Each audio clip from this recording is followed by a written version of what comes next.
কথা দিবেন, আল্লাহ কবুল করুক, বলেন আমিন। আর একজন মানুষ 1000 টাকা নাই,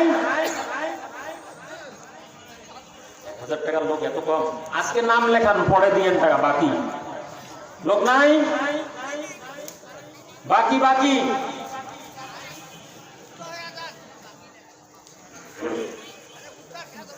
500 টাকা আমরা 30 জন লোকের কাছ থেকে নিতে চাই। সম্ভব হবে কি আপনারা বলেন তো?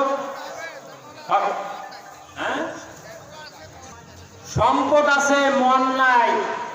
সম্পদ শোনেন, মোগল সাম্রাজ্য যাদের ছিল, সম্পদ ছিল কিন্তু জীবনে হজ করতে পারে নাই। টাকা পয়সা আপনার থাকতে পারে কিন্তু আপনি ভালো কাজে ব্যয় করতে পারবেন না। টাকা পয়সা আপনার থাকতে পারে কিন্তু আপনি মসজিদে দান করতে পারবেন না। টাকা পয়সা আপনার থাকতে পারে আপনি মাদ্রাসায় দান করতে পারবেন না।